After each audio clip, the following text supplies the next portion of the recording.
kenapa sih? Saya kelahiran 91, Ibu. Ya. Seumuran. Kalau ada yang usianya di atas saya, berarti pahalanya lebih banyak dari saya. Kalau ada yang usianya di bawah saya, berarti dosanya lebih sedikit dari saya. Jadi mudah-mudahan jadi hamba yang baik ya. Bismillah. Apa tema judul kita hari ini? Menjadi insan yang tawadu. Insan itu manusia, berarti menjadi manusia yang tawadu. Tawadu kita tahu ya, rendah hati. Bukan, kalau orang Sunda suka dipelesetin tara mawa duit, ya nggak bawa duit. Nah ini tawadu adalah perasaan rendah hati, bukan rendah diri ya. Rendah diri itu minderan. Aduh, saya mah apalah, hanya butiran debu, hanya butiran upil. Jadi ngerasa tidak percaya diri, minderan. Kalau rendah diri, kalau rendah hati, dia masih percaya diri, ya.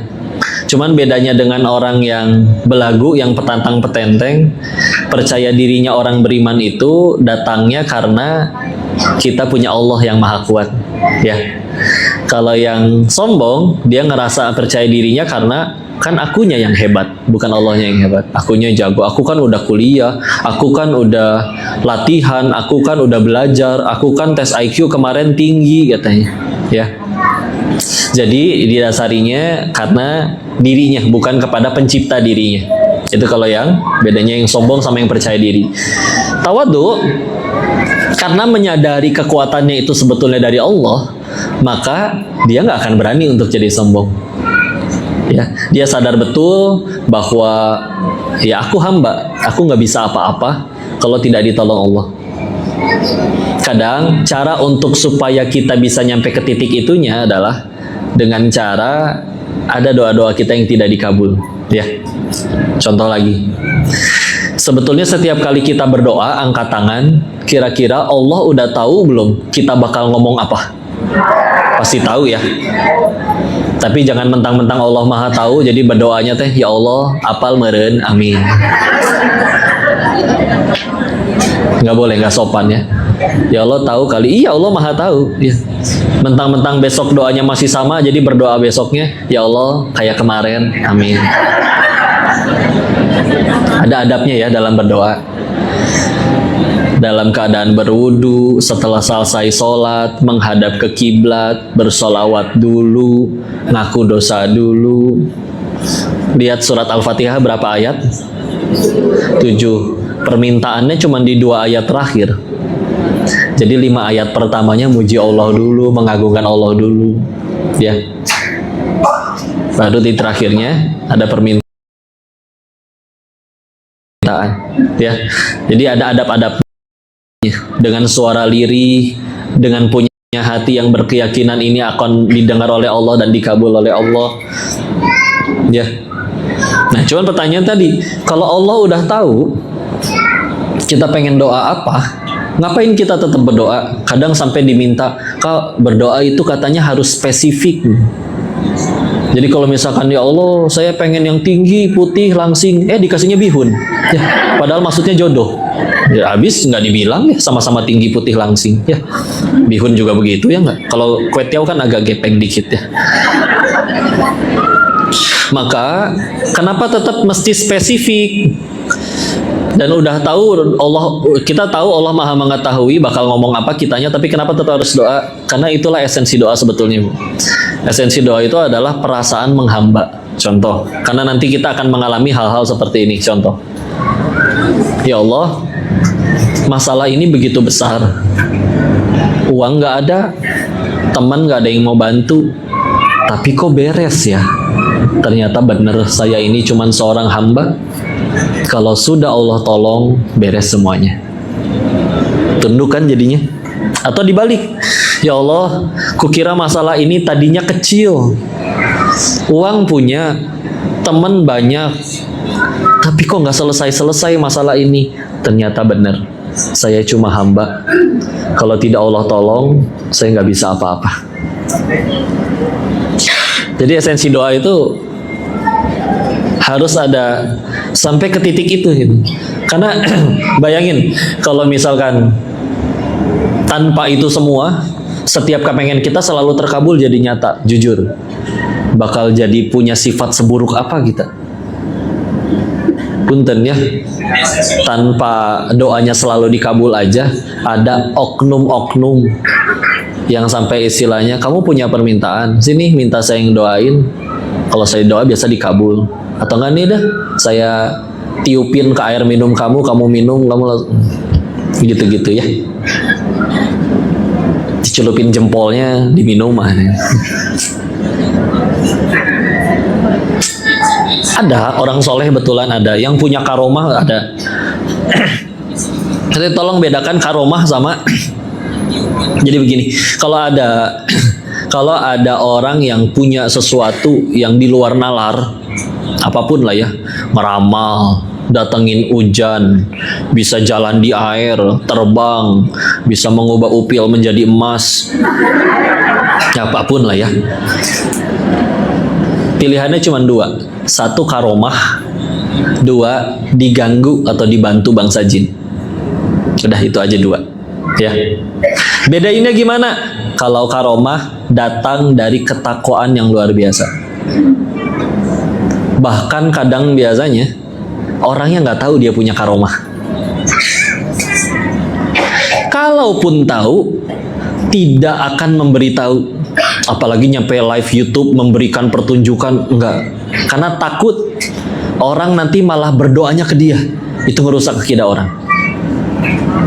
Dia sadar betul dia seorang hamba, karena kalau soleh betulan kan, sadar dia seorang hamba, tahu-tahu diberikan kelebihan yang tidak dia minta, dan satu lagi, tidak bisa dilatih kalau karomah itu, ya, maka tentu akan dipertunjukkan, ya, dan tentu karena datang dari ketakwaan pasti syar'i. Kalau dia perempuan, ngejaga dirinya dengan ya aturan-aturan syariat ya. Karena kalau misalnya punten ya, ngeramal dia kok ramalannya tapi selalu benar, tapi punten. Katanya muslim tapi sholat enggak. Berhijab enggak. Ya. Dan yang lain-lain lah ya. Maka oke. Diganggu atau dibantu oleh bangsa jin. Ya. Ngapain kok jinnya ngegangguin atau ngebantuin? Oh, tidak ada yang gratis. Ya, karena begini Bu, setan gak suka kita ngaji kayak begini ya. Betul? Tapi sulit bagi setan untuk ngegugurin pahala kita hari ini dengan cara apa misalkan. Beres ngaji kita langsung diajakin, dibisikin syaitan, kita ngerampok bang yuk rame-rame semuanya. Itu sulit. Ya. Maka cara paling gampangnya gimana? Dirusak imannya. Gak apa-apa kamu pengajian, gak apa-apa kamu sholat, tapi kalau toko kamu sepi, datang ke mbah yang itu ya. Sana berangkat haji kalau perlu. Ya. Tapi udah aneh, setiap kali akhirnya omset menurun, panik, mulai nyari dengan jalan-jalan. Wah, kayaknya harus pasang ini nih, jimat. Oh, jangan. Jangan, naudzubillah. Ya. Karena rukun Islam ada berapa? Yang pertama, syahadat ya. Ini krusial. Karena yang 2 sampai 5, sholat, zakat, puasa, haji, itu adalah konsekuensi dari yang pertama. Andai ada orang yang dia badannya sholat, duitnya ngeluarin zakat, badannya juga berpuasa, dan setiap tahun berangkat haji, tapi tidak beriman kepada Allah, tidak meyakini Muhammad SAW adalah Rasulnya, dapat pahala tidak? Gak laku. Makanya setan paham betul, ini gak suka nih ibu-ibu pada ngaji, tapi juga akan sulit bagi setan bikin ibu abis ini pada ngerampok bareng-bareng. Susah. Kalau masih dibikin ngejulit bareng-bareng mungkin masih bisa. Atau nyampe rumah ketemu tetangga yang, dia rumahnya deket masjid kok gak pernah ke masjid, dibikin ngerasa diri lebih suci, lebih mulia, ngaco dia mah. Aku lebih baik daripada dirinya. Ya iblis juga ngomongnya gitu, ana khairum minhu, aku lebih baik daripada dia. Ya, gak ada yang tahu Bu orang itu kenapa nggak bisa ke pengajian kayak kita, karena apa? Bisa jadi punten ya,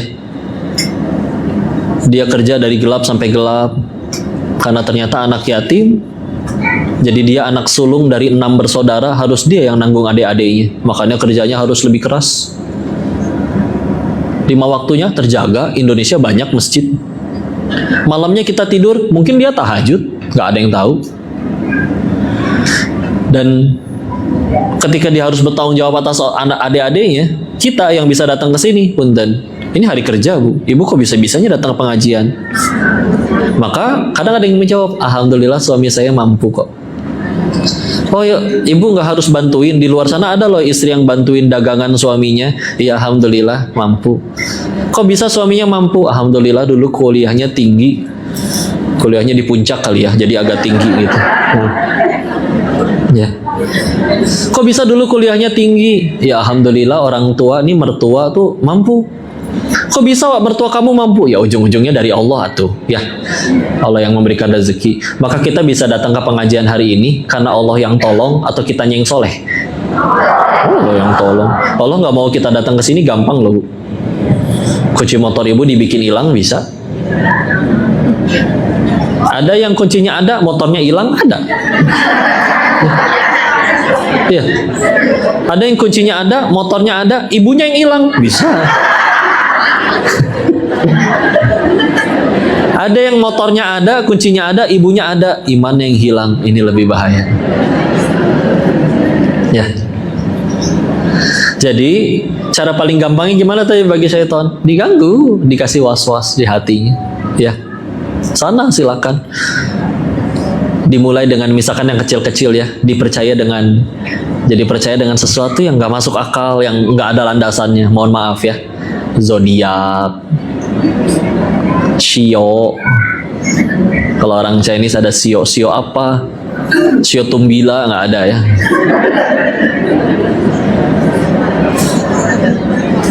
Jangan lagi baca-baca zodiak gitu ya. Itu mah statistik.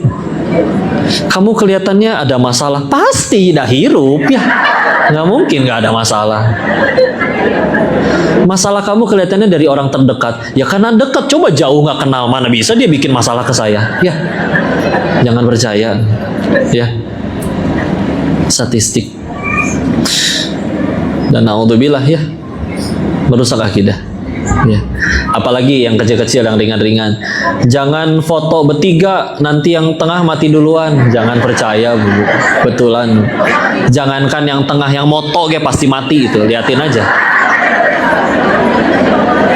Yang nggak ikut pemotretan di rumah nggak ngapa-ngapain, ujung-ujungnya mati juga nggak? Mati nggak apa-apa, mati mah wajib. Ya. Tapi kan mati itu yang penting husnul khotimah, betul?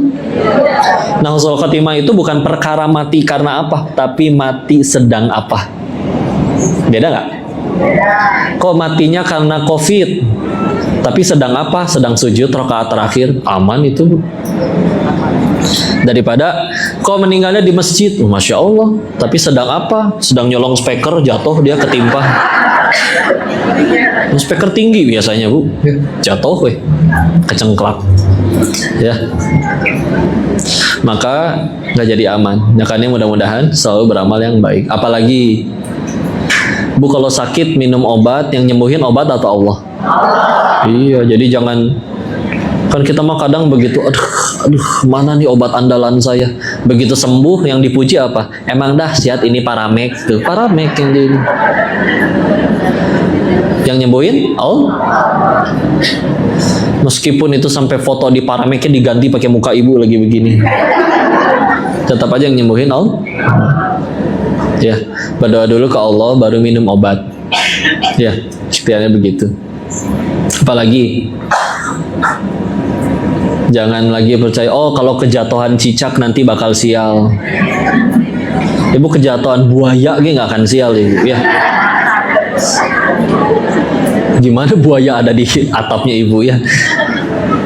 Kok tapi semenjak kejatuhan cicak saya kepleset tadi di depan. Untung kepleset.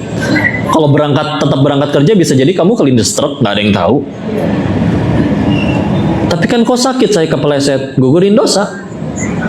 Semua kepahitan kan ujungnya dua. Kalau nggak gugurin dosa, kalau tidak menggugurkan dosa, pasti meninggikan derajat. Ya, habis ngintip tahu-tahu kecolok matanya, gugurin dosa ngintipnya itu. Betul. Apalagi, jadi seperti itu ya. Tahu kisahnya Yana nggak, Bu? Nggak tahu ya. Ini mah ambil hikmahnya Bu ya. Dulu ada orang namanya Yana. Dia naik motor lewat Cadas Pangeran ke arah Sumedang. Cadas Pangeran tuh kelak-kelok, kiri kanannya hutan. Dia sambil WA istrinya, ngaku katanya lagi diikutin orang. Kalau nanti aku nggak balas lagi, takutnya aku terjadi sesuatu ya. Tahu-tahu yang tadi kan kalau WA itu kalau terkirim centang biru 2 ya. Nah ini jadi cuman centang 1, kayak handphonenya mati. Istrinya panik ngejar, dicari ke Cadas Pangeran, ketemu Bu, motornya di pinggir jalan tapi orangnya nggak ada. Itu Bu, apa yang terjadi. Indonesia ini masih kayak begini tingkatnya ya. Langsung banyak dukun-dukun sok tahu pada live YouTube di situ Bu. Sok-sokan kesurupan. Kemana si Ana? Aing orai koneng gitu. Dia sedang saya culik. Nanaonan. Nanti dukun yang lain ganti live, ganti bukan orai koneng, aing biawak hejo. Beberapa hari kemudian si anaknya tiba-tiba muncul di polsek di Cirebon. Untuk di Jawa Barat, terutama daerah-daerah yang Priangan ya, Sunda ya, itu rame ya. Waktu itu ceritanya rame. Jadi sampai ditanya sama polisinya, bener kamu diculik sama orai koneng? Si anaknya bingung, diculik naon Mbak? Terus kenapa? Kemana kamu hilang selama ini? Iya saya teh punya utang jadi kabur. Sekarang ongkosnya habis Pak, minta tolong diongkosin pulang lagi. Ibu tahu itu dukun se-Jawa Barat kena prank sama si anak. Cuman kan mirisnya apa Bu? Masih ada yang percaya. Masih ada yang percaya. Ada anak kecil megang batu disambar petir di Jawa Timur, selamat. Batunya dianggap bisa nyembuhin orang. Orang datang bawa air ke situ. Tahu nama batu ponari tahu? Jadi kalau ibu bawa air dicelupin batunya dia, namanya jadi ponari sweat katanya. Oh udah ganti ya. Ini merusak akidah. Izin sebelum masuk ke bab tawadu lagi, kita bahas akidah dulu ya. Karena tidak mungkin orang bisa menjadi tawadu kalau misalkan tidak didasari iman yang benar kepada Allah. Ya. Dan ini juga ada lagi ya Bu. Ada kejadian, ada guru kami, dia ngaji di keluarga besar gitu Bu, di rumahan. Jadi private khusus untuk keluarga besar itu. Ada satu pemuda di keluarga itu yang biasanya ikut ngaji, jadi nggak pernah ikut lagi. Nanyalah ke ibunya, anak ibu kemana? Kuliah di luar kota ya, jadi ngekos, nggak bisa ikut ngaji. Ibunya jawab, ada tuh di kamar. Kok nggak ikut ngaji? Biasa rajin ikut. Ibunya ngejawab kayak begini, si anak itu lagi kesurupan arwah si kakek. Arwah si kakek? Ibu tahu dari mana itu arwahnya si kakek? Kan dia ketemu si kakek waktu masih bayi, gak kenal. Tapi sekarang ditanya segala hal apapun tentang si kakek, dia tahu. Berarti itu rohnya si kakek kan? Wah, kebanyakan nonton film ini sih Ibu. Akhirnya dijelasin ya, Ibu, orang sudah meninggal itu, dia sudah gak ada di alam ini. Dia sudah pindah alam, dia sudah di alam barzakh namanya, alam kubur. Kalau dia soleh, dia sedang menikmati sampai nanti datang hari kiamat. Kalau dia tidak soleh, dia sedang menjalani hukuman siksa kubur gara-gara kelakuan dia di dunia. Ditanya lagi, tapi siapa itu yang masuk ke dalam si anak itu? Logatnya berubah, tahu segala hal tentang si kakek yang padahal dia nggak ketemu si kakek, dia masih bayi. Jadi Bu, manusia itu ketika lahir tidak hanya didampingi oleh malaikat pencatat amal, tapi juga oleh dari bangsa jin, disebutnya Qarin. Qarin dalam bahasa Arab itu artinya sebetulnya sahabat. Sebagaimana di Indonesia ada berapa istilah untuk sahabat, di bahasa Arab sekitar 14 kata. Di Indonesia kan teman, sahabat, besti, ya, kawan, ya. Ya, di bahasa Jawa ada konco, di Sunda babaturan gitu ya. Nah, di bahasa Arab itu ada 14 dan itu berdasarkan kedekatannya ya. Kan beda kan teman sama sahabat. Teman mungkin kita mikirnya oh kenal di tempat kerja kali ya. Kalau sahabat kan kayak yang udah satu grup WA lah kira-kira ya. Lebih kayak gitu. Nah, Qarin ini tingkatan yang paling tinggi. Jadi kalau ada manusia seakrab-akrabnya sama manusia, contoh suami istri, tetap aja kayaknya dia tidak mungkin 24 jam bareng-bareng terus, ya kan? Contoh ibu lagi di toilet, lagi buang air, nggak mungkin ditemenin si bapak, ya nggak? Semangat ibu, kan geluh ya. Jadi ke situ najis ya. Maka kalau korin dari lahir sampai ke meninggal ngikutin. Nah, dia juga bangsa jin, dan jin kata Allah, wa ma khalaqtul jinna wal insa illa liya'budun, surat 51 Az-Zariyat ayat 56. Bahwa sama seperti manusia, jin juga diciptakan untuk beribadah. Nah, kayak manusia juga, ada yang taat, ada yang tidak taat. Jin ada yang taat, juga ada yang tidak taat. Pas orangnya meninggal ya bu, ya wafat, terus ya bahasa anak mudanya apa? Gabut kali ya jinnya ya. Akhirnya dia gimana? Dan dia ternyata tidak jin yang bertakwa, maka dia berusaha mengganggu orang-orang yang anak-anaknya setelahnya. Efek sampingnya apa? Ini keluarga yang tadinya kalau ada masalah ambil wudhu, sujud, sekarang kalau ada masalah nunggu si anak itu kesurupan untuk nanya kepada yang dia yakini sebagai arwah si kakek. Fitnah yang besar bukan? Rusak nggak akidahnya? Ya. Nah itu juga hati-hati. Ibu lewat tempat sepi, nggak usah perlu bilang punten ya mbah, saya nggak ganggu, nggak usah bu. Betulan. Kok katanya jin tadi ada? Ada, tapi Allah nggak ngizinin dia ngapa-ngapain kita, sehelai rambut pun nggak akan jatuh. Masalahnya urusan sama jin itu, dia bisa ngerti kita takutnya apa. Pernah ada. Ibu tahu anak-anak indigo? Kalau IndiHome, internet ya itu, ya. Saya kira indigo itu kalau sedang pergi. Kalau di rumah IndiHome dia, ya. Sama bu, itu juga bukan kelebihan ya. Izin, mohon maaf kalau ternyata, kok anak saya suka gitu, suka ngobrol sendiri. Punten, bukan kelebihan, tapi sedang diganggu. Tujuannya apa? Ya kayak tadi, seolah-olah dia dikasih tahu sesuatu yang jin bisa ngelihat. Kita tahu nanti kalau kalian baca surat ke-72, surat jin, dia bisa mencuri info dengar dari, bahkan dulu bisa mencuri info dari langit, mendengarkan percakapan Allah dengan para malaikat, walaupun akhirnya ditutup dan dikejar panah api, ya. Kalau menurut surat jin. Nah, lalu dia menyampaikan kepada itu dukun-dukun yang dia bekerja sama.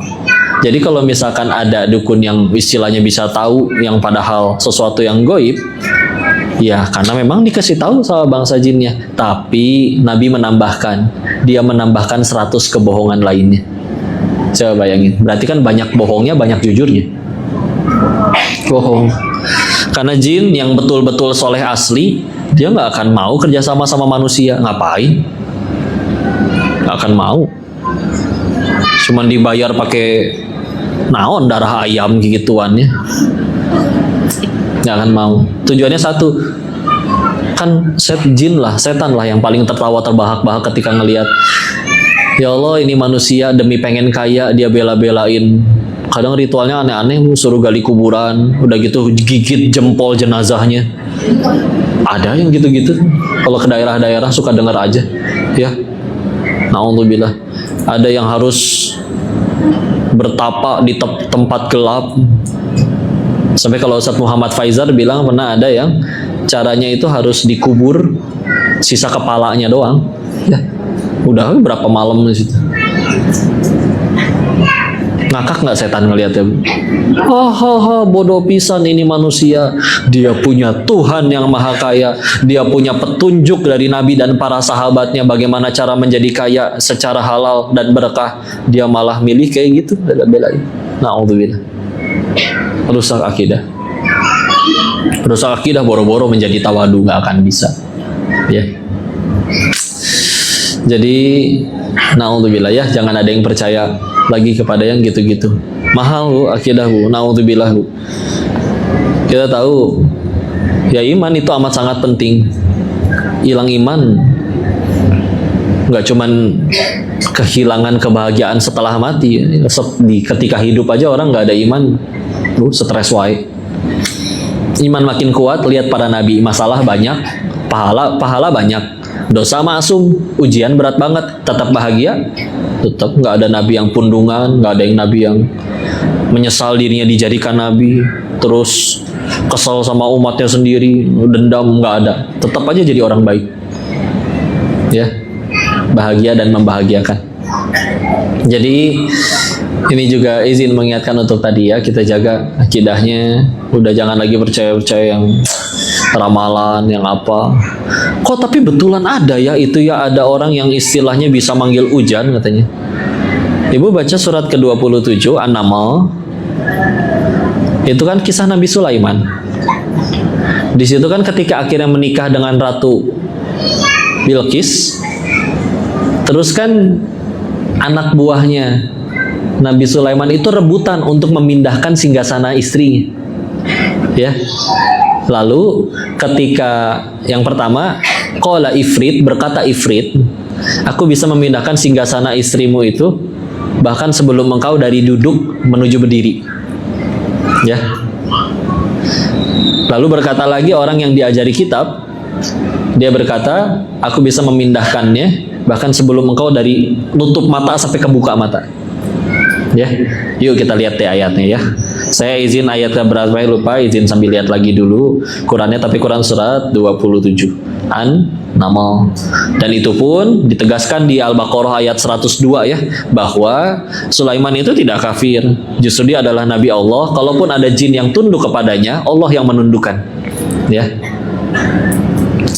Kita lihat Quran surat 27. Qala Ifrit. Nah, ini burung hudhud akhirnya menikah. Terus di ayat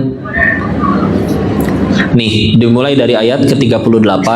Wahai para pembesar, siapakah di antara kamu yang sanggup membawa singgasananya kepadaku sebelum mereka datang kepadaku menyerahkan diri?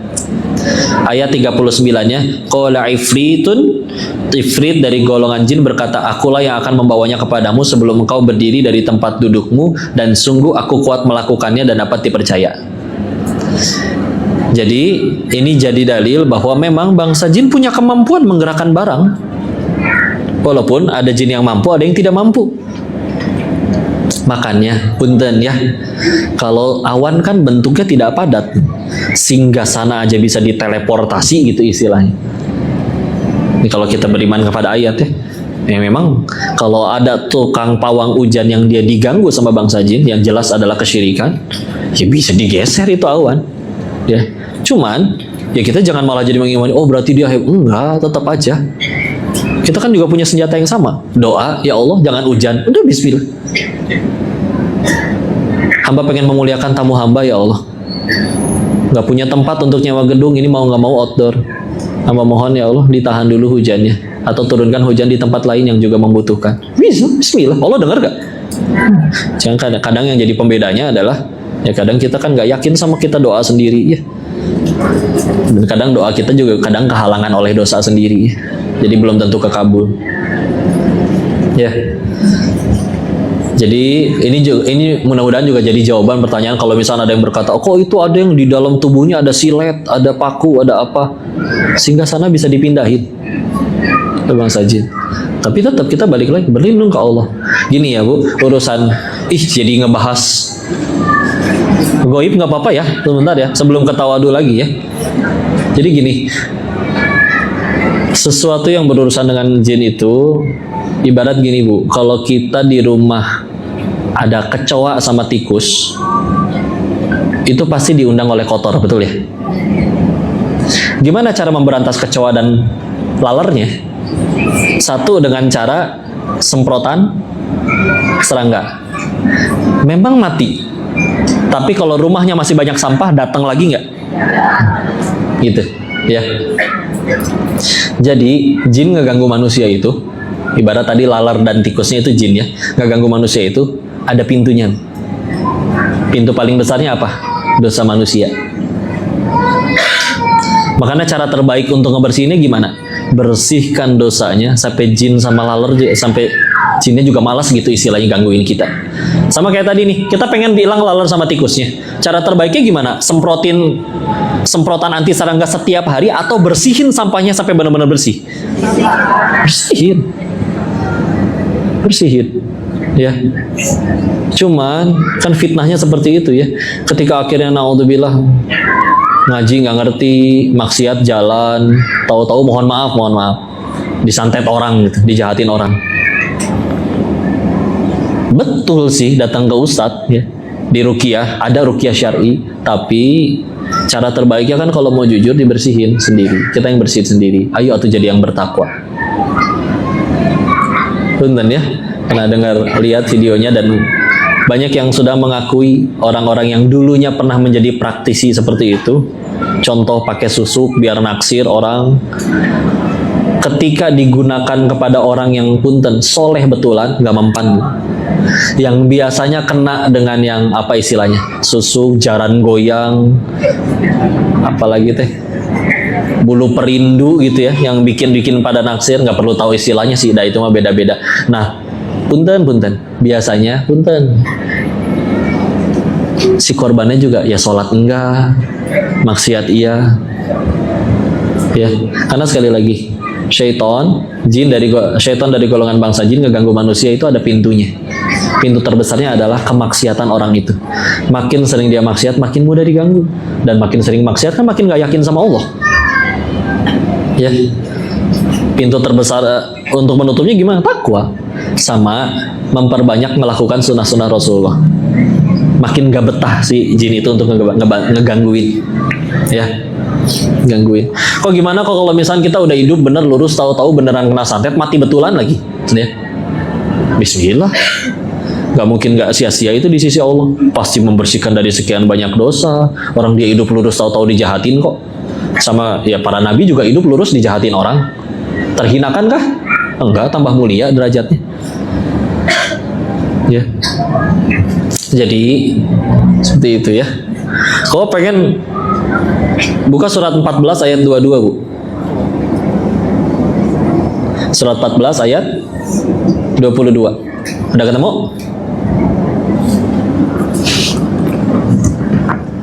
Udah ketemu? Ini ayat tentang apa? Ini adalah khotbahnya setan di hari akhir. Mudah-mudahan menyadarkan kita ya. Mau dibaca nggak Arabnya? Baca yuk sama-sama yuk. A'udzu billahi minasyaitonir rajim. Bismillahirrahmanirrahim.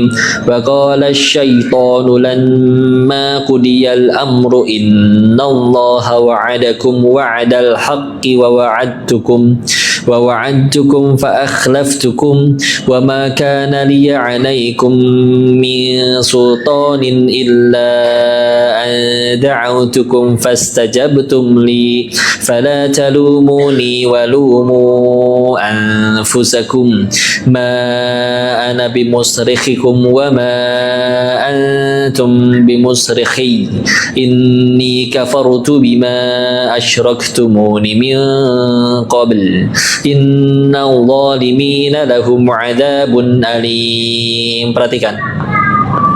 Dan setan berkata ketika perkara hisab telah diselesaikan. Udah mati semua, Bu. Hisab udah beres. Ketentuan udah keluar nih. Kita masuk surga atau neraka. Setan bakal ngomong kayak begini.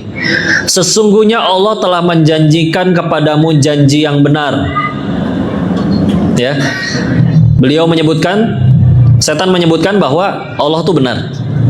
Janjinya benar. Dan aku pun janji juga kepada kamu. Tetapi aku menyalahinya.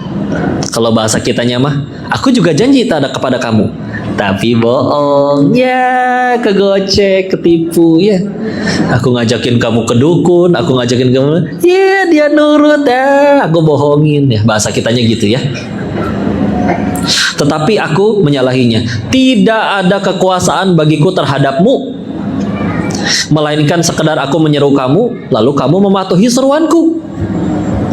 Setannya berkata, aku gak punya kuasa apa-apa terhadap kamu. Kalau aku bisikin kamu untuk gak mau sholat, terus kamu tetap sholat, emang aku bisa apa? Ibu dijambak gitu waktu lagi wudhu, di sliding, dicubit ginjalnya, ditendang waktu lagi ruku. Ada yang kayak gitu? Nggak ada.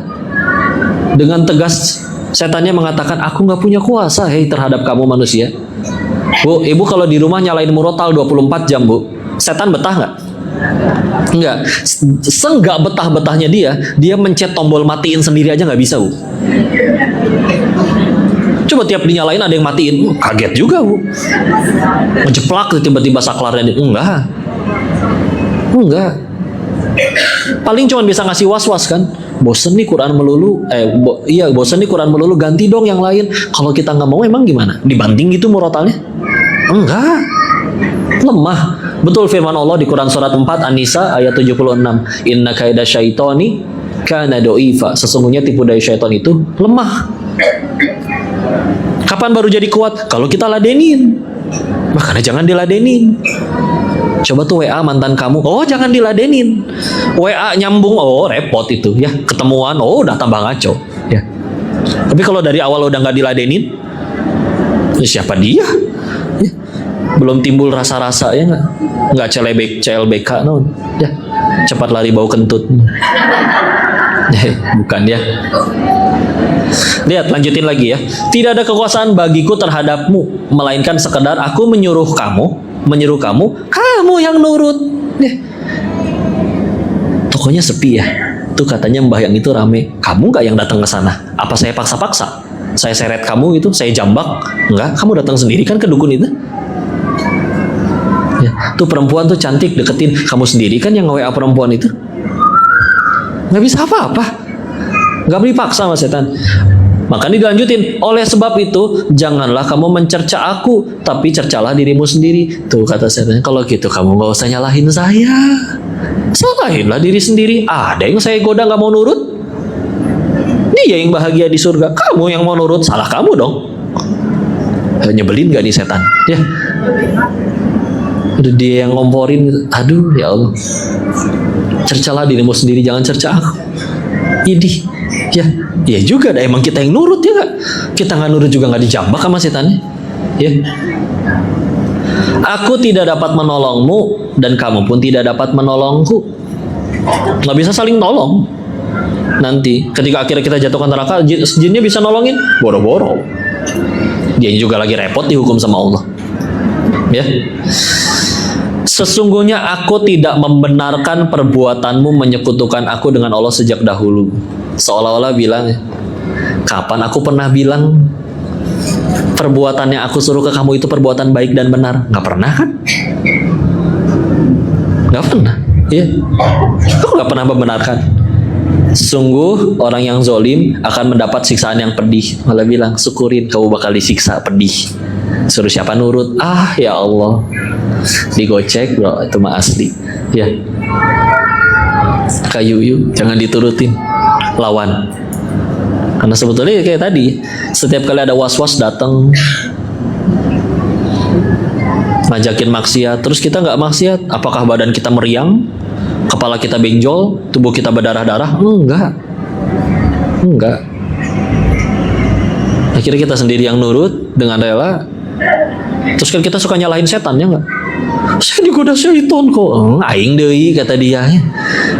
Padahal bisa jadi orang saya lagi libur, orang kamu yang pengen ya. Apa bedanya jin sama syaitan? Betul ya. Jadi gini ya, Allah nyiptain makhluk dari malaikat namanya, dari cahaya namanya malaikat. Kalau dari tanah namanya manusia. Kalau dari api, jin. Jin ada yang nurut kepada Allah, ada yang tidak nurut. Yang membangkang disebutnya iblis. Ya, aba wastakbar.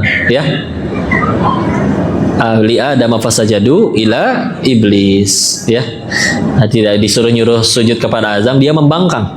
Ya, iblis.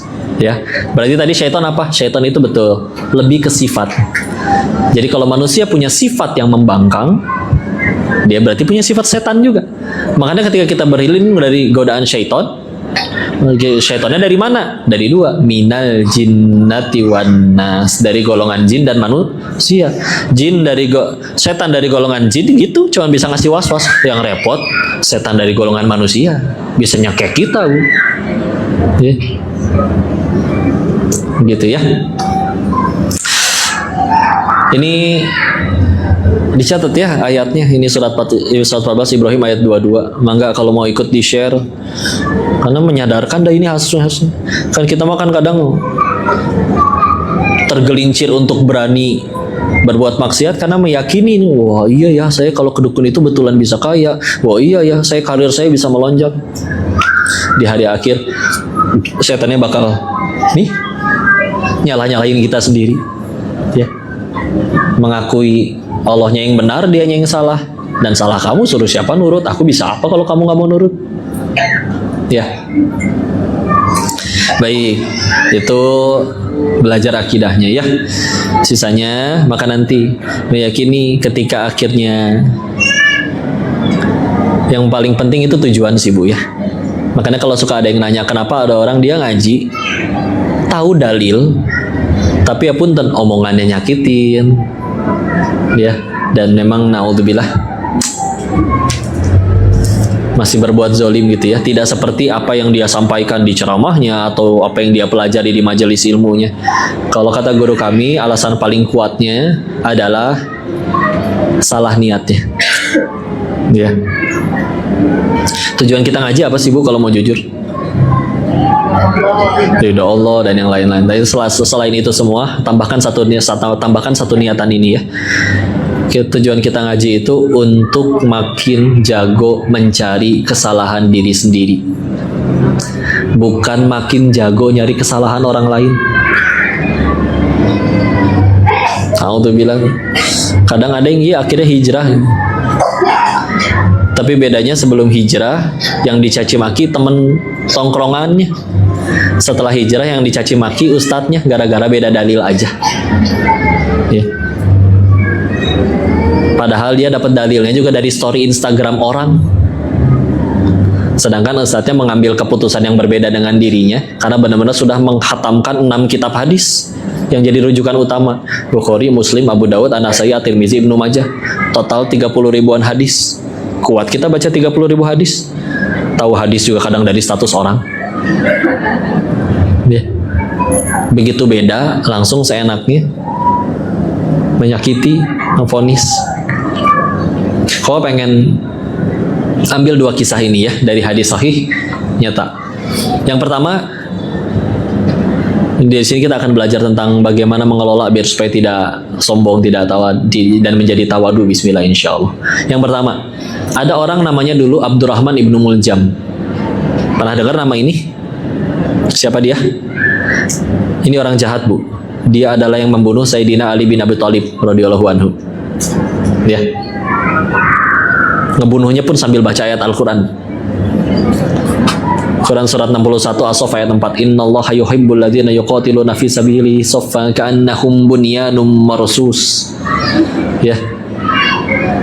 Mereka adalah orang-orang yang disebut orang-orang Khawarij. Pernah dengar istilah itu?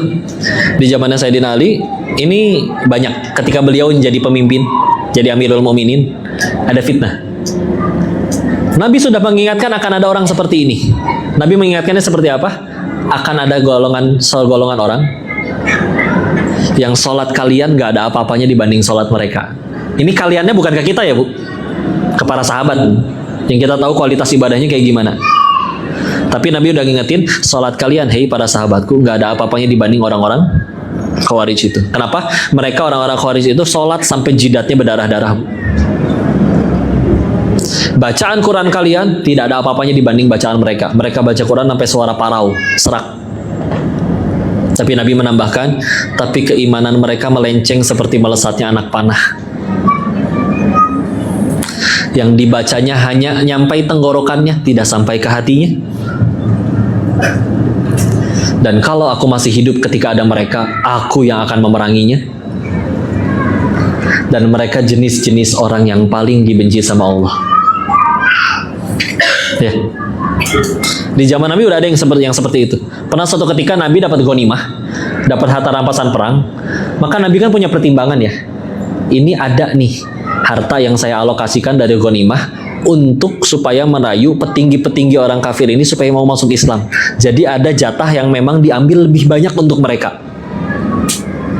Tiba-tiba datang orang-orang yang seperti ini dan berkata, "Hei Muhammad, bertakwalah kepada Allah." Coba Rasul kayak gituin sama dia. Nabi jawab, "Kalau bukan aku yang paling bertakwa, siapa lagi?" Tanpa tahu apa keputusan Nabi, kenapa dibaginya kayak gitu. Terus dia nggak kebagian, ngatain Rasul kayak gitu, "Hei Muhammad, bertakwa kamu kepada Allah." Nabinya digituin coba. Ya. Dan ini tambah banyak di zamannya Sayyidina Ali. Sampai di tingkatan kan sampai di tingkatan separah itu. Selevel sepupu Nabi, Sayyidina Ali, dan juga menantu Nabi, suaminya dari Fatimah, dianggap kafir dan dibunuh. Uniknya, Bu, ketika Abdurrahman ibnu Muljam ini di kisos ya, dipotong dulu kedua tangannya, dia diam saja sambil zikir. Dipotong kedua kakinya, dia diam saja masih sambil zikir. Ketika akan dipotong lidahnya, baru dia mohon-mohon. Kenapa tangan kaki dipotong diam aja, diminta lidah dipotong dia baru berhenti mohon-mohon. Dia malah jawab kayak begini, "Karena aku tidak ingin mati dalam keadaan tidak berzikir kepada Allah." Segitu ahli zikirnya, Bu. Tapi tolong perhatikan, ini adalah jenis manusia yang paling Nabi perangi dan juga dibenci sama Allah. Jangan tanya bagaimana sholatnya, berapa rakaat yang diperlukan sampai jidat berdarah-darah. Jangan tanya bacaan Qurannya, tapi itu dia. Ini mesti jadi renungan ya, kita ngaji selama ini jadi seperti apa? Ngubah diri kita nggak? Jangan-jangan naudzubillah, udah rajin ngaji, tapi makin jago kayak gitu. Selevel Nabi aja dipermasalahkan. Ya, pindah ke hadis yang lain ya. Nabi dengan para sahabat diriwayatkan, karena panjang saya sampaikan dalam bentuk kisah ya, cerita. Nabi dan para sahabat kumpul di masjid Nabi. Tiba-tiba Nabi berkata ke pintu, akan ada seorang ahli surga. Nah, ini lebih terkenal hadisnya. Masuklah seseorang yang bahkan tidak disebutkan di hadis tersebut namanya siapa. Cuma digambarkan seorang muslim, bapak-bapak biasa dengan jenggot basah habis wudhu. Jadi bukan jenis ini, bukan sahabat-sahabat yang namanya terkenal kita hafal banyak ya. Dan itu disebut oleh Nabi 3 hari berturut-turut. Maka anaknya Amr bin As, namanya Abdullah bin Amr bin Al-As, dia minta ke orang yang disebut ahli surga itu, "Aku ada masalah dengan ayahku, bolehkah aku menginap di rumahmu?" Tujuannya pengen tahu amalan dia apa sampai Nabi sebut sebagai ahli surga. Setelah nginap 3 hari berturut-turut, ternyata tidak ditemukan punya amalan spesial. Sholatnya yang wajib aja, bacaan Qurannya bukan seperti bacaan Quran para sahabat yang hafalannya banyak dan bacaannya indah. Standar. Ketika akhirnya tidak mendapati, dia akhirnya jujur, "Sebetulnya saya nggak ada masalah dengan ayahku. Aku cuma penasaran kenapa Nabi menyebutkan engkau sebagai seorang ahli surga 3 hari berturut-turut." Ya, orang ini jawab, "Seperti yang kau lihat, ibadah saya segini-gininya. Tidak ada yang saya tambah, tidak ada yang saya kurang. Tapi ini dia. Aku tidak pernah tidur dalam keadaan belum memaafkan orang-orang yang menyakitiku. Gak pernah pengen nikmat orang hilang. Gak pernah dengki. Iya, ibadahnya gak seperti yang Khawarij tadi, tapi mengubah hatinya." Bisa jadi yang jadi perbedaan apa? Tujuan dia ngaji dan ngejar Allahnya apa sejauh ini. Gak semua orang sanggup untuk ngapalin Quran segitu banyak. Berjam-jam berdiri tahajud gak semua sanggup. Ada yang udah punya masalah lutut, gak bisa ibadah sekuat itu. Tapi ketika niatnya benar, Allah ubah hatinya. Karena yuk, ambil waktu duduk sendirian, kalau bisa lagi tahajud, duduk mikirin. Sambil ngobrol aja sama Allah, "Ya Allah, sejauh ini aku ngaji udah jadi orang kayak apa ya? Berubah jadi baik gak?" Ya, karena sekali lagi, salah satu tujuan kita ngaji adalah makin jago nyari kekurangan diri, bukan makin jago nyari kekurangan orang. Udah meninggal nggak ditanya kekurangan orang atau udah? Ditanya kekurangan masing-masing. Bu, jangan punya mata kayak lalat ya. Lalat itu mau ditaruhnya di taman bunga pun dia tetap pergi nyari sampah. Jadi kalau misalnya ada orang kumpul di tempat orang baik kayak begini, orang pada ngaji, tetap tuh yang dicari kurangnya. Si Koko salah tuh dalilnya. Si ibu itu nggak matching tuh kerudungnya. Perkara kerudungnya kena sih gelo. Si ibu itu bojigong. Udah ya, jangan. Alhamdulillah di sini mah ASEAN, nggak akan keringetan, jadi nggak akan bau ketek. Udah ya, jangan. Na'udzubillah. Dulu Buya Hamka tahu? Beliau pernah diajak ngobrol orang. Kalau dapat ceritanya ya, kisahnya seperti ini. Tiba-tiba ada orang bilang ke beliau, "Wahai Buya, saya udah pernah ke Arab. Ternyata di Arab masih ada maksiat." Buya Hamka jawab apa? "Saya juga pernah ke Amerika. Ternyata di sana banyak orang baik, orang soleh." Buya ngaco, ini Amerika, nggak mungkin di sana malah banyak orang baik. Gimana kita nyarinya? Kata Buya Hamka. Kalau kita sibuk nyari yang baik-baik, akan selalu menemukan kebaikan. Tapi kalau emang hati kita udah dengki, buruk, kotor, tiba-tiba ada yang ngasih, "Kau silakan diminum, racun ya." Suzon aja bawaannya. Capek nggak sih? Capek, na'udzubillah. Ya. Maka udah yuk, enak hati bersih. Kok tapi dia beneran ngeracun gara-gara kita terlalu husnuzon? Jadi kan kita nggak tahu. Kalau kata Allah kita nggak akan mati lewat racun itu gampang. Dibikin kita nggak jadi makan, tahu-tahu harus buru-buru berangkat. Gampang. Kalau emang belum waktunya, ya tenang aja. Ada orang udah tiduran di rel, Bu. Keretanya udah lewat masih nggak mati, coba. Nah, keretanya lewat di rel sebelahnya ya, jadi akan salah info ya. Ya karena belum takdirnya aja ya. Bu, kalau keluarnya telur, meskipun keluarnya dari pantat ayam, tetap diambil nggak? Mau. Kalau keluarnya kotoran, meskipun keluarnya dari pantat raja, siapa yang mau ngambil? Betul? Yuk atuh. Kok tapi orang tuh betulan salah dia, kasih tahu atuh.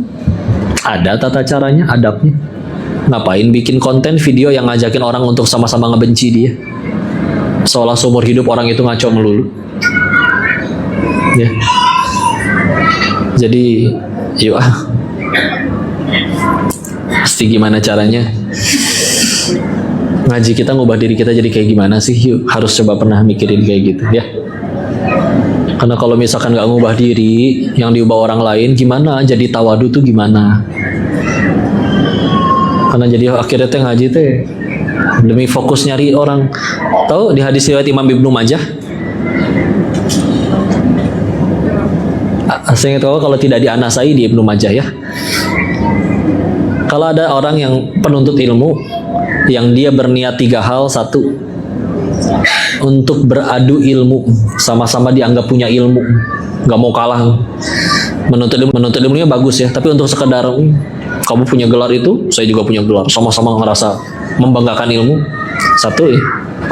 Yang kedua, untuk berdebat dengan orang bodoh, untuk nunjukin bahwa aku lebih pintar, aku lebih tahu dalil, kamu kalah debat sama saya. Dan yang ketiga, untuk memalingkan pandangan orang, maksudnya ngumpulin pendengar, ngumpulin fans ya. Jadi ngaji itu untuk wah ceramah nih, gelo ya si eta teh meni pinter, wah keren banget gitu-gitu ya. Kalau ada orang dengan 3 niatan ngaji seperti itu, maka kata Nabi, finnar, di neraka. Ngeri ya, jangan salah niat. Yang ngejaganya itu luar biasa ya. Kalau niat salah, akhirnya jadi berlomba-lombanya bukan mencari keburukan masing-masing, tapi sibuk aja nyari kesalahan. Polisi bukan atau dah ya. Gimana jadi tawadu, keras hatinya. Emang repotnya gitu ya, penyakit fisik sama penyakit hati. Penyakit fisik itu, Bu, penyakit fisik itu parah nggak parah, sembuh nggak sembuh, dari panu sampai kanker, ujung-ujungnya sama, apa? Mati, betul, mati. Penyakit fisik, Bu, dari panu sampai kanker, sehat nggak sehat, sembuh nggak sembuh, parah nggak parah, ujung-ujungnya sama, apa? Mati. Tapi sambil di dunia sakit, kita diopname, kita diobatin, disuntik, itu ngegugurin dosa-dosa. Meninggal, penyakitnya nggak akan ikut. Misalkan mohon maaf ya, ada orang meninggal dengan tumor segede bola basket di leher. Wafat, dia soleh bertakwa, penyakitnya ikut nggak? Tahu-tahu tuh di hari akhir, kenapa tuh orang lehernya gede? Nggak ada, nggak ikut penyakitnya. Ya, orang meninggal, mohon maaf ya, kelindes kendaraan besar, isi perutnya kemana-mana, hari akhir dibangkitkan utuh, Bu, nggak berantakan perutnya. Walaupun nanti ketika akhirnya naudzubillah tidak jadi orang baik dan masuk neraka, ya hancur lagi, ya. Tapi dibangkitkan utuh. Ya, itu penyakit fisik. Kalau penyakit hati itu bukan maksudnya dikatain orang sakit hati ya, itu sakit hati, Bu. Ini penyakit hati. Ya tadi sombong, angku, dengki, ya, ria, gitu-gitu, ujub, cinta dunia. Maka kalau penyakit hati, kebalikannya, di dunianya nggak kerasa, karena dikagumin orang, dicintai, dipuji-puji orang terus, bahkan kerasa terlena. Meninggal, tanggung jawabnya ikut. Contoh, dia sombong, dia akan dimintai pertanggungjawaban. Apa yang membuat kamu layak sombong? Hartamu titipan dari Allah, jabatanmu belum 5 tahun udah tangkap KPK, hidungmu cantik, tampan, rupawan, emang kamu yang bikin wajah kayak begitu? Gak mesen kita pengen punya hidung kayak gimana? Ya, jadi nggak ada yang pantas disombongkan. Nah ini dia, kalau penyakit tadi bedanya ya, fisik sama hati. Kalau fisik, sambil di dunianya gugurin dosa, meninggal penyakitnya nggak ikut. Kalau penyakit hati, di dunianya nggak kerasa, meninggal efek sampingnya ikut. Maka dari sini aja kita udah bisa jawab, mana yang lebih berbahaya, sakit kanker atau sakit sombong. Kok tapi gara-gara kanker orang bisa mati kok? Bisa jadi gara-gara kankernya dosanya lebih bersih daripada yang sehat tapi maksiat. Gak minta kok dia pengen punya kanker. Ada yang orang kena penyakit tuh bawaan, Bu. Nggak minta. Tiap hari cuma bisa terkapar sambil zikir, boro-boro berangkat maksiat. Maka surganya lebih terjamin daripada yang sehat tapi maksiat. Repotnya, penyakit fisik itu orang gampang ngaku, Bu. Kalau sakit juga pengen berobat. Aduh, sakit nih, berangkat dia ke dokter. Dan di dokter jujur. Nggak mungkin ada orang datang ke dokter, apa gejalanya? Ah, nggak mau dokter mah kepo, nanya-nanya wae. Itu gimana ya? Emang dokternya bisa baca hati orang? Nggak bisa. Ya. Maka pasti jujur. Iya nih dok, saya kebanyakan makan emping, asam urat. Ya. Saya kebanyakan makan rendang, kolesterol. Saya kebanyakan makan beling, udah lumping ya.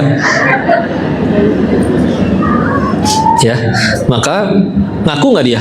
Ngaku, iya dok, saya memang pola tidur, pola makan berantakan. Ngaku dia. Keluar duit, rela. Kadang ada yang keluar duit demi sembuh, sembuhnya pun demi bisa maksiat lagi. Naudzubillah. Tapi rela. Coba orang penyakitnya sakit hati, repotnya nggak ngerasa sakit. Jadi jangankan datang berobat nyari orang yang bisa ngobatin, dokternya ngedatengin juga, misalkan temennya yang punya ilmu agama, tahu-tahu pengen nyadarin kita, ditraktir itu nggak duaan, ditraktir perut kenyang, nasihatin duaan nggak di hadapan banyak orang.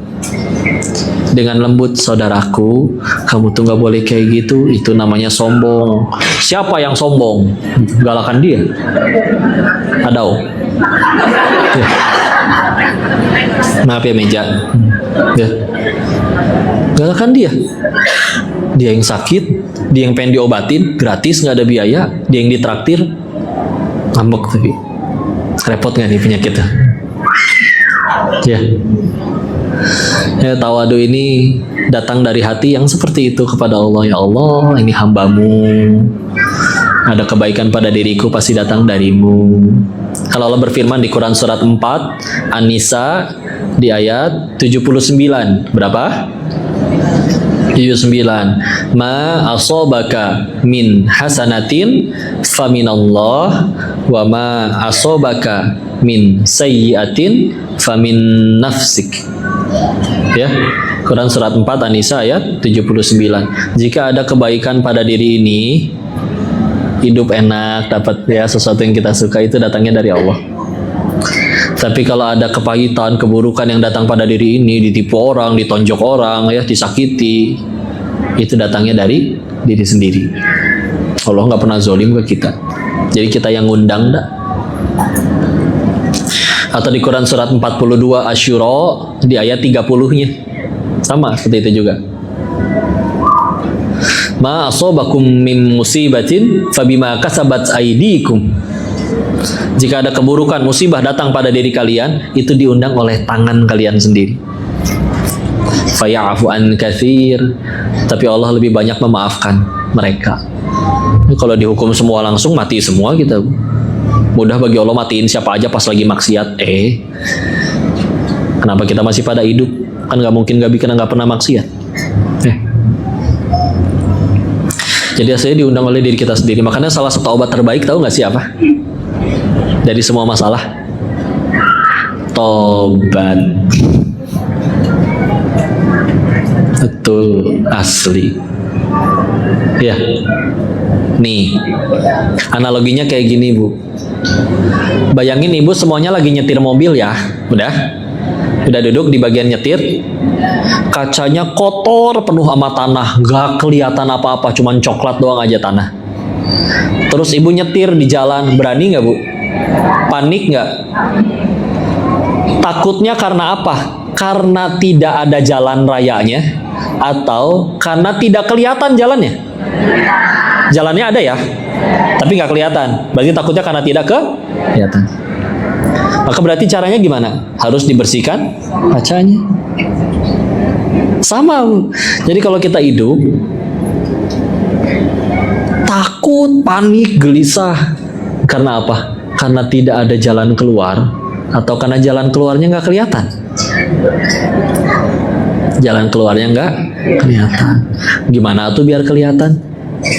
Bersihin dulu. Yang repot kalau nggak mau dibersihin, atau bahkan bertanya, emang saya dosa apa kok? Selamat, Anda baru dapat dosa yang baru. Ya, ngerasa diri nggak punya dosa, teh dosa, hei. Imam Ghazali pernah berkata, salah satu dosa besar yang paling tidak terasa adalah ngerasa diri ini sudah aman dari azab Allah. Amalan apa emang yang kita punya sampai ngerasa aman?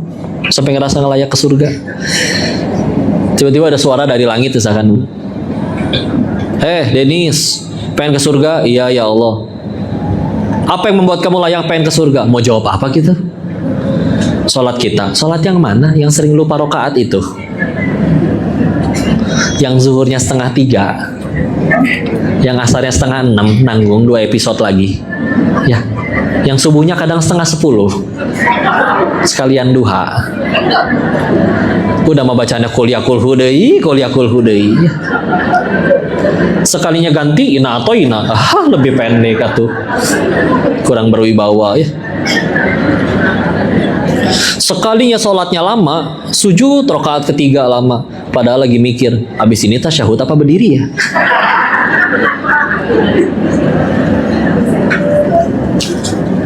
Amalan yang mana tuh? Kita bukan seperti Imam Ahmad bin Hambal yang sholatnya sehari semalam 300 rakaat. Kalau sedang sakit 150 rakaat. Baca di kitab manakibnya ya, yang ditulis oleh putranya Abdullah. Itu kebiasaan beliau.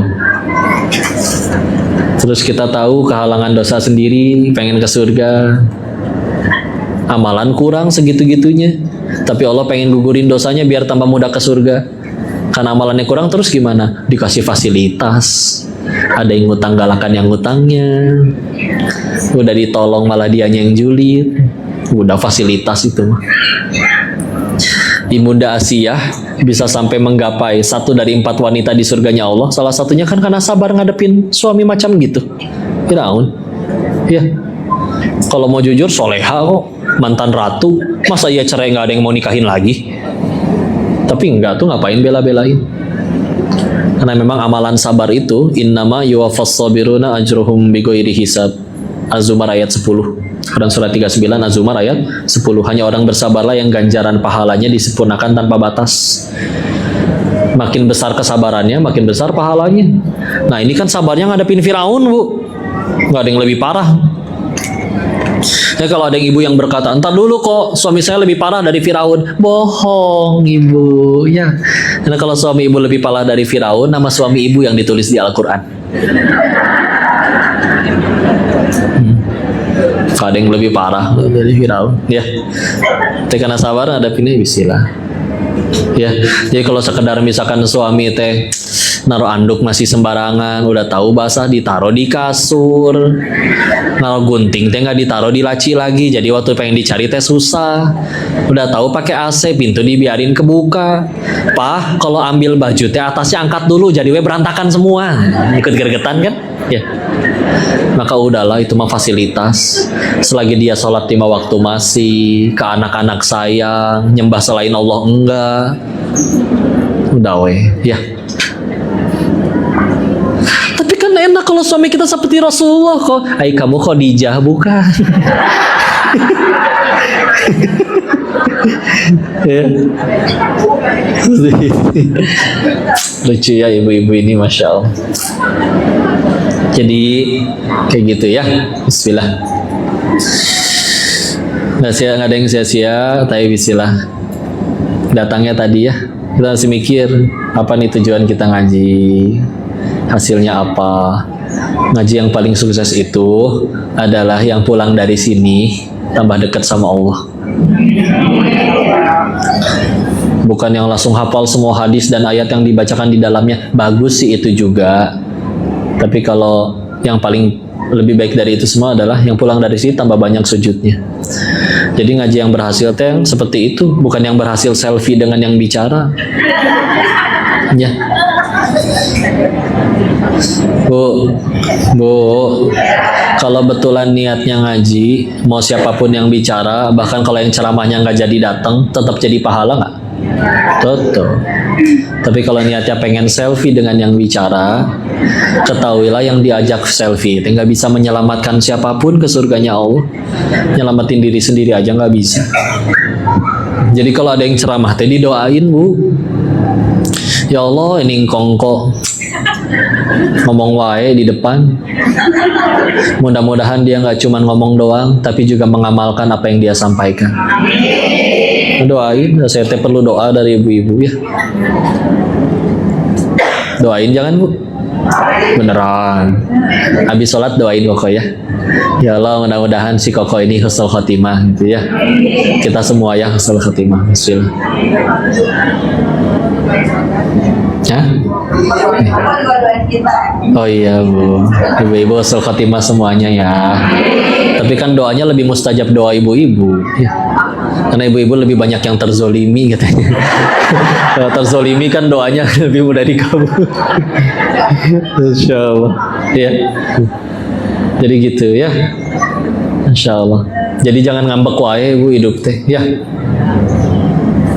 Bangun tidur ngambek, badan teh remuk, bohong. Coba badan remuk betulan, bisa bangun? Hiperbola itu. Keluar kamar lapar, nanya si bibi, Bi ada sarapan apa Bi? Nasi kuning Bu. Nasi kuning yang di depan, pucet.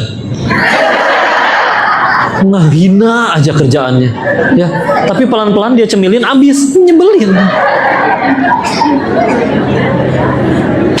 Allah, berangkat kerja ngambek lagi, macet banget sih ini daerah Tangerang sekarang. Di luar negeri nggak ada nih macet kayak begini, padahal ke luar negeri belum pernah. Lihat di Google paling ngambek. Nyampe kantor berisik, kesel lagi.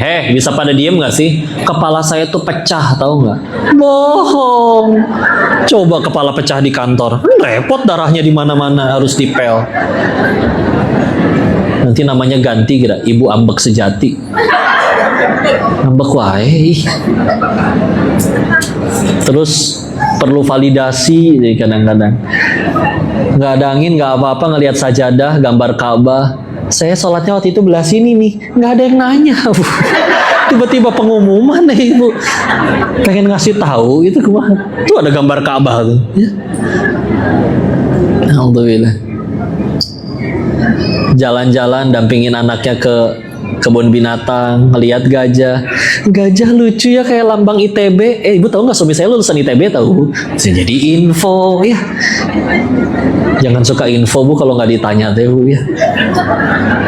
Lihat ucing, ucingnya kayak singa, lucu ya, jadi inget tuh jalan-jalan di Singapura, nggak nyambung, udah terserah lah. Yang mana tuh? Didengarnya enak atau enak? Sering dengar yang kayak gitu? Kedengaran jelas suaranya?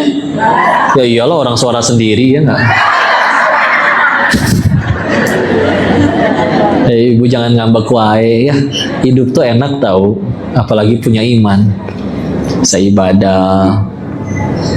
Tapi kok jadi orang baik mah suka dijahatin katanya. Jangan terlalu baik, nanti kamu dimanfaatin. Ada yang sepakat dengan pernyataan itu? Kan kita berbuat baiknya bukan supaya dia suka, ya, supaya Allah suka, weh. Anggaplah dia suka atau tidak, yang penting Allah suka, tetap selamat kita. Tenang, weh, udah Bismillah, ya. Jadi nggak gampang ngambek. Kalau udah nolong orang, terus ternyata dia nggak balas budi, kita ngambek. Pertanyaan itu, niat berbuat baiknya karena apa? Ya. Ada orang rajin ibadah, tidak ada orang tidak rajin ibadah, itu juga pertanyaan. Dan kita beribadahnya karena apa? Dan selagi niatnya tidak ikhlas lillahi ta'ala, sulit jadi bahagia, jadi tawadu. Jangankan kebahagia lah, diterima sama Allah juga enggak. Karena satu-satunya zat yang layak diibadahi hanya Allah. Terus kita beribadah bukan untuk Allah, kan repot. Ya, sholat karena lagi ada calon mertua, ya kan? Yang bisa ngasih pahala Allah, bukan calon mertua. Ya, jadi kita hamba Allah atau hamba dunia? Ya Allah. Karena kalau hamba dunia, cirinya 3. 1, selalu takut dengan yang belum terjadi. Telepon bu. 2, yang 1 selalu takut dengan yang belum terjadi. Yang kedua, selalu menyesali yang sudah terjadi. Yang ketiga, GTA, galau tiada akhir. Cialah. Ulangi, 1, selalu takut dengan yang belum terjadi. Ini capek bu. Kok gimana ya? Saya udah mau pensiun, uang pangkal anak-anak gimana? Bentar lagi pensiun, 5 menit lagi bu. Ya enggak sih, 5 tahun lagi. Tuh bu, 5 tahun bu. Ya, mikirin boleh. Tapi kalau sampai jadi panikan nggak jelas, seolah kita nggak punya Allah, ini jangan ya. Dari 100, ini kata psikolog, dari 100% hal yang kita takutin, yang benar-benar kejadian itu cuma 15% tahu. Jadi rugi nggak? Udah panik duluan, nggak mau makan, nggak mau minum, nggak mau tidur, besoknya tipes, padahal kejadian juga nggak. Rugi nggak? Rugi. Rugi? Rugi. Jangan ya. Saya pengen tanya boleh? Punten ya. Di sini adakah janda yang ditinggal wafat suaminya? Ya tenang bu, saya bukan pengen nafkahin bu, tenang ya. Konyol. Sudah berapa tahun ibu? Tadi maaf, ada yang angkat tangan. 5 tahun. Ada yang sudah lebih dari 5 tahun? Berapa? 19 tahun. Ada yang di atas 19? 30 tahun. Kita ambil kasus yang ibu ini ya. Sini. Bu, saya boleh tanya ya. Ibu 30 tahun terakhir ini hidup, Bu? Oh iya, kakinya napak ya. Ya. Saya tanya lagi Bu ya. Ibu 30 tahun terakhir ini makan? Makan. Ibu terakhir kali makan kapan? 30 tahun lalu? Tadi pagi. Ibu tiap hari makan, Bu. Masya Allah. Anak ada, Bu? Sekolah selesai semua? Udah pada kerja? Ada yang udah kerja. Di rumah punya lemari, Bu? Punya. Ada bajunya nggak, Bu? Satu. Banyak. Ternyata benar rezeki itu nggak dari suami, tapi dari pencipta suaminya. Kalau rezeki dari suami, gimana itu? 30 tahun bertahan hidup sambil biayain anak dan harus makan berkali-kali setiap hari. Tuh, tenang aja. Ibu tahu di surat Al-Kahfi waktu Nabi Musa bertemu dengan Nabi Khidir di ayat 60 sampai ayat 82. Kan ada 3 perbuatan Nabi Khidir yang diprotes sama Nabi Musa, ya kan? Ada perahu mau dipakai malah dibolongin. Ada anak kecil malah dibunuh. Sama mereka nyampe di suatu kota minta dijamu, nggak ada yang ngejamu. Pas mau ninggalin kotanya, ada rumah 2 anak yatim mau roboh, dibangun ulang sama Nabi Musa sama Nabi Khidir. Kata Nabi Musa, harusnya kita layak dijamu nih gara-gara kebaikan ini. Akhirnya dikasih tahu alasannya kan? Ayat yang ketiga, yang terakhir, di ayat 82-nya. Bahwa Allah, ini adalah kehendak Tuhanmu, dan alasannya adalah karena wa kana abuhuma soleh. Karena ayahnya soleh. Tapi kalau dari tafsir Al-Azhar yang Buya Hamka, beliau menyebutkan orang tuanya soleh. Izin Bu ya. Kita bangun rumah, yang bangun siapa? Tukang. 2 anak yatim, rumahnya mau roboh, Allah utus 2 orang nabi untuk jadi tukangnya. Karena apa? Karena orang tuanya soleh. Bahkan tidak diceritakan, saya baca tafsirnya, saya tidak mendapati ada kisah yang menyebutkan anaknya juga soleh. Bahkan ada tafsir yang lain yang menyebutkan bahwa yang soleh bukan ayah kandungnya, tapi ayahnya punya ayah, punya ayah, punya ayah, punya ayah, 7 turunan. Jadi kalau ada orang suka bercanda kaya 7 turunan, bisa jadi dari tafsir ayat itu tuh. Tapi tolong lihat pelajarannya. Apa sih andil kita buat anak-anak ini? Apa kita ingin kaki dan tangannya? Enggak. Nyiptain alisnya pun tidak. Jangankan bikin orang, kita gambar orang aja jelek Bu, petot, gak bisa. Ya. Tapi ketika kita sudah menjadi hamba, jadi orang tua yang diridhoi oleh pencipta anak, ya anak kita punya Allah. Tugas kita melayakkan diri kita di hadapannya. Lihatlah akhirnya ketika akhirnya orang tuanya wafat, anaknya masih kecil, rumahnya mau roboh. Allah utus 2 orang nabi untuk membangun kembali rumahnya. Karena satu alasan, orang tuanya soleh.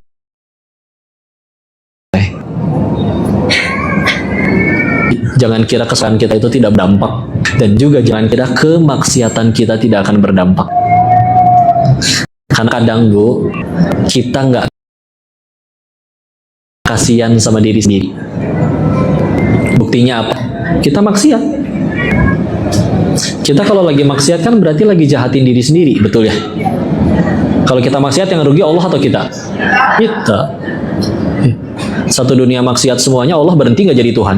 Tetap jadi Tuhan. Cuman karena kita kadang nggak sayang sama diri kita sendiri, mau nggak mau ada orang yang akhirnya disadarkan lewat anaknya yang sakit. Punten Bu, ada orang yang kalah judi online, dia kalah berkali-kali masih terus main, dia baru berhenti ketika ngelihat putrinya kelaparan nggak bisa dia nafkahin. Apakah karena Allah benci sama putrinya?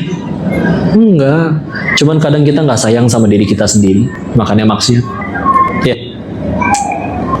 Ya, kita lihat lagi, luruskan niat ngaji kita tujuannya untuk apa. Bismillah, mudah-mudahan mengubah kita jadi baik. Karena tawadu itu hasil efek samping dari ngaji yang benar, ibadah yang benar. Kalaupun ada yang berkata itu akhlak, apa bedanya adab sama akhlak? Adab itu didajar, akhlak itu didapat dari ibadah. Ya, ulangi, adab itu didapat dari belajar, akhlak itu didapat dari ibadah. Makanya ada kitab-kitab adab bisa dipelajari. Bahkan yang di luar Islam juga ada adab tata cara makan. Ya, Yang kalau di meja orang kaya gitu tuh Bu, ada susunan garpunya, ada susunan sendoknya, itu kan ada tata caranya, ada adabnya. Celemeknya taruh mana, pakai tisunya Bu, pakai tisunya Bu, cara makainya harus begini nih Bu. Ini dilipat, terus gini. Itu tata cara adab cara Eropa. Kita makan. Ya. Tapi bisa dipelajari nggak? Bisa, itulah adab. Adab itu bisa dipelajari. Ya. Akhlak datangnya dari ibadah. Quran surat 29 Al-Ankabut ayat 45, inna sholata tanha anil fahsya'i wal munkar. Sesungguhnya sholat itu mencegah dari perbuatan keji dan munkar. Jadi kalau sholatnya benar, ibadahnya benar, akan membuat kita tercegah nggak mau berbuat keji dan munkar. Fahsya'i wal munkar. Fahsya itu dosa yang diundang dari syahwat. Munkar itu perbuatan dosa yang datang dari perut, nyolong, lapar soalnya, kalau fahsya dosa-dosa syahwat, perzinahan, perselingkuhan, LGBT. Alhamdulillah ya. Yang LGBT itu mungkin lupa kalau luhur kita itu Adam dan Hawa, bukan Asep. Ya.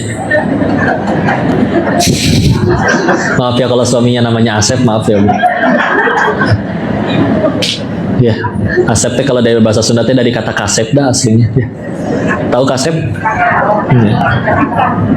Ganteng ya. Kalau bahasa Jawa kasep beda lagi ya bahasa Jawa. Ya, sama kayak atos. Ya gitu ya.